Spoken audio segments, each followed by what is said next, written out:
It is now 4:58 p.m., the final 2 minutes of new teacher orientation.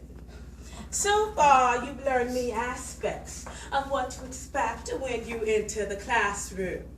Now, you're going to learn what you must know about education and about going into the death trap. Excuse me. The classroom. My name is Doris Heimlich. I am also known as the Eraser. I'm going to make you aware of the potential pitfalls and dangers of this profession. If after these 2 minutes you still want to do this, may God be with you. The first thing I'm going to make you aware of is accepting any gifts, compliments, or apples. If you receive an apple from any of your students, please press the red button underneath your desk, at which time the local authorities, including the bomb squad, will be notified. Slowly remove yourself from the classroom without regarding the safety and welfare of any of the students. Again, subtly leave the classroom immediately.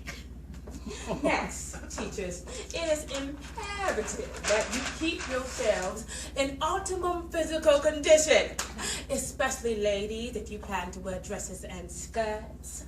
The students do have cameras on their mobile devices and are very fond of strategically placing those lenses in less than flattering angles to capture parts of the body that probably even you have never seen. And I can tell you from experience, you do not want to appear on YouTube in anything less than the best shape that you can be in.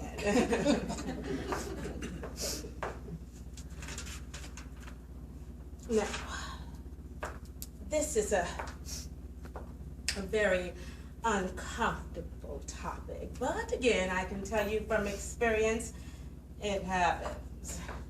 If you find that any of your peers are in an improper relationship with any student, notify your supervisor immediately.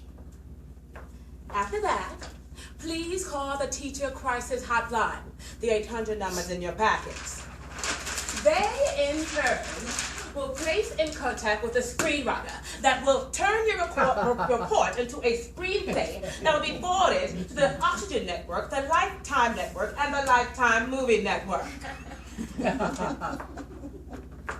After that, right after that, the producers of Dateline will contact you immediately.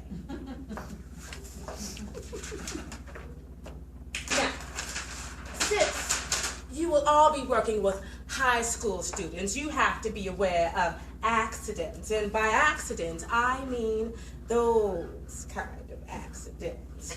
Our students range from 14 to 23 years of age. And many of them self-medicate. One of the side effects of some of these medications are extreme sleepiness, voracious appetite, and the occasional involuntary loss of certain bodily functions. I won't get graphic, but rubber gloves, wet wipes, pillows, and an emergency box of Twinkies will all be included in your first aid kit. Now,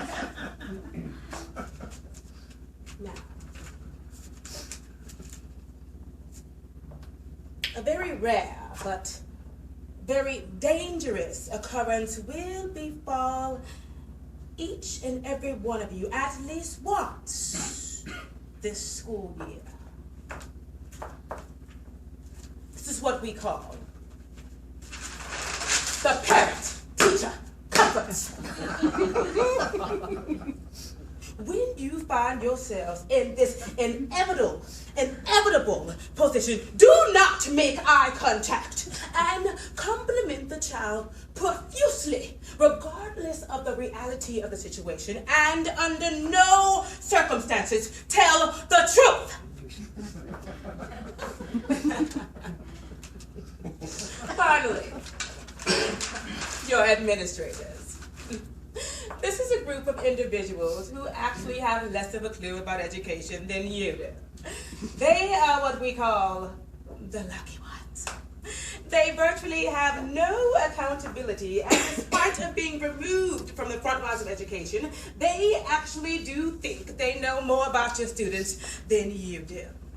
If confronted by these creatures, start talking about education incessantly and cite student-specific scenarios.